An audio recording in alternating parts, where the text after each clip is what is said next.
first segment of this show is called Bars. Bar for bar.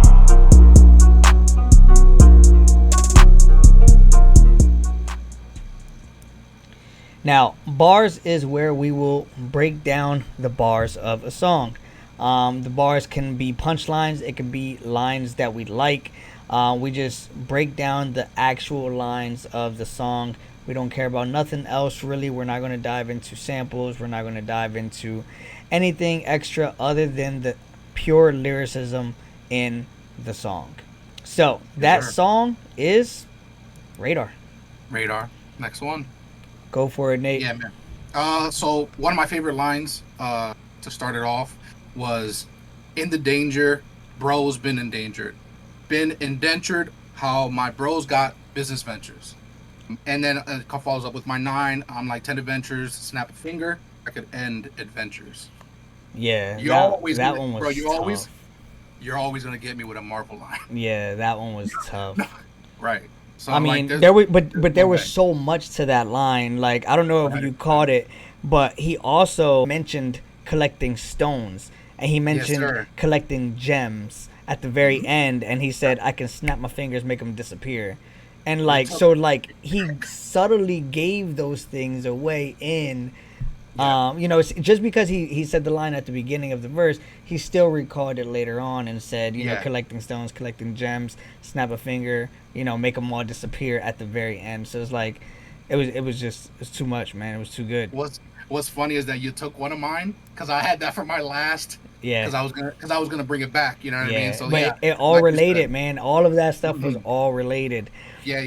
He continued the scheme from the start all the way to the end. Crazy. Yeah, for sure. Crazy. That's foresight. He also, I mean, this one's a nice little one to chuckle at. But he said they got the cures, the vax.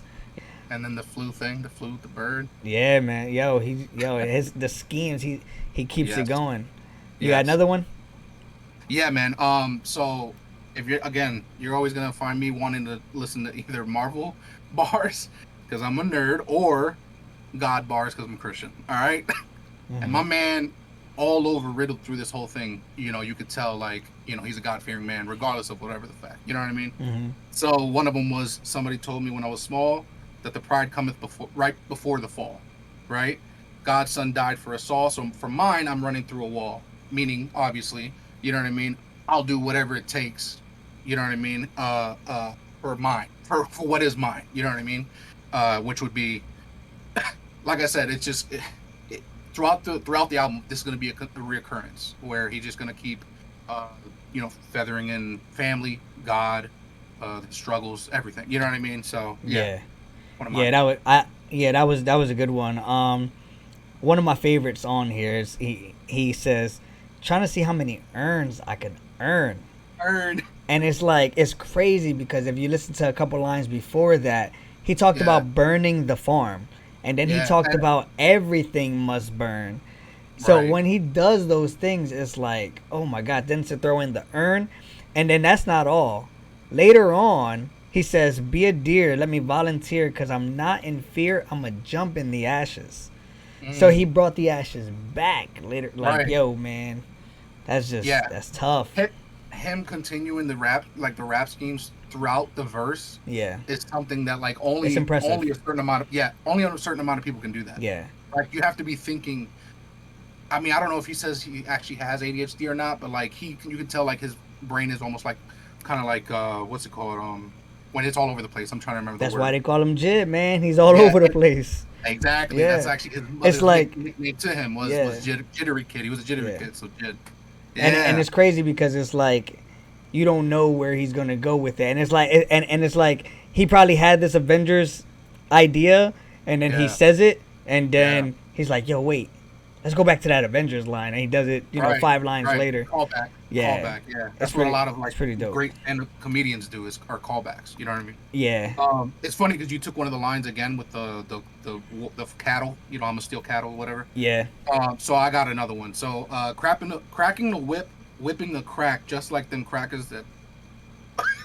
Yeah. The blacks. Yeah. Just like they thought I was finished attacking, a beast awoken. I peel at the Kraken. Or it says, I peel at the Kraken and Genius, but I don't think that's what he says. If I could have sworn that it says, I appear like a Kraken. That's what I thought he had said. But Genius I says thought he otherwise. said something like, peel like they Kraken. Okay, and that's what Genius says. So you might be right. Okay. You're most likely right, I should say. I either way, it would have been fire if he said a beast awoken. I appear like a Kraken. You know what I mean? Okay. Like from the water. Yeah. So anyway. Yeah. That would have been hard too. Right, but I thought that's what he said. So anyway, but either way, regardless, the line of him just the crack part, you know what I mean, and him just like continuing the crack is nuts. It's nuts. Yeah. Another line that I liked was it wasn't really like a punchline or anything like that, but it was just every day complain and the sun shine and the cloud rain, but won't lift a finger. And that's just, it's crazy how so many people really have that work ethic of that where that don't match their dreams, you know, that their dreams are this high, but their work ethic is this low. And it just, you complain all day. Like you're going to complain and the sun is out, and you complain and it's raining and nothing's changing. So why are you complaining? You know? So like, I love that about him because I know that he has an insane work ethic, man. I just know that he does. So hard work. What is the line? Hard work beats natural talent every day or out any day. When talent doesn't work hard. Yep. Thank you. You fixed it up. Thank you. Yeah. I got one more line after that, but go ahead. And that's cool. No. I already have all my lines because we kind of meshed them together. Cool. So I'll just go ahead. You do yours, and then I'll just talk a little bit more about the song in general. Yeah. So the last one, it was just a nice little line. Better be Beyonce if you say my name. That was a nice little one, but it wasn't like a, oh my God, it's blowing my mind. It was just like one of those, it's like the dessert after a good meal. It's just something that it just works, right? It just works. Yeah. Nate, I gave this song a 9.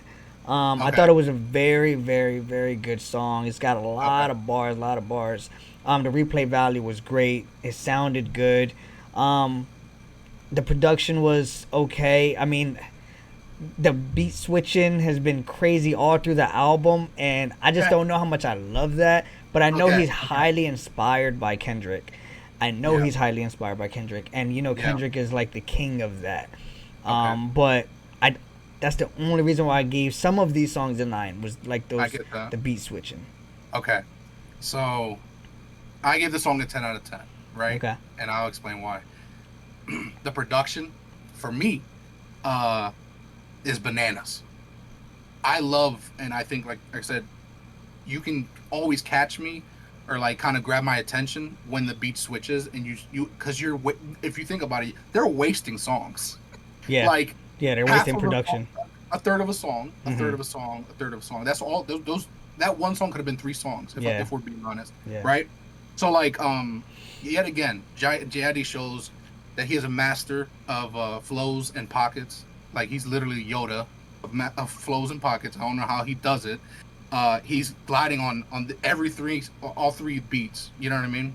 He's just gliding on them. Yeah. So, and the energy, of course, of this song to start off the album, obviously, after Galaxy, kind of like I said, just put me in perspective. Like, oh, okay, this is the JID that I'm gonna get this time. You know what I mean? Cool. I like that.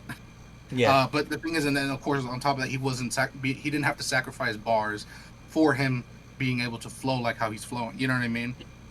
Also, a little quick thing too. I did like the la la la la la la in the background of the at the end of the song. Yeah. You know what I mean? Anyway, in the piano. So right before that, the piano was doing the little same riff. Ding, ding, ding, ding, and then it turns into the whole voice. But it was pretty dope, man. It was a good song, man. I don't knock it at all. All right, guys. So that was our bar segment. Let us know what you think about that segment. Not every song we'll dive into as deeply as that one, line for line, verse for verse. But it was, something that we just love to do, man. Because JID has so many of them. A lot of rappers they do, but like JID, he wants us to hear these things. We need to talk about them. All right, we need to talk about them.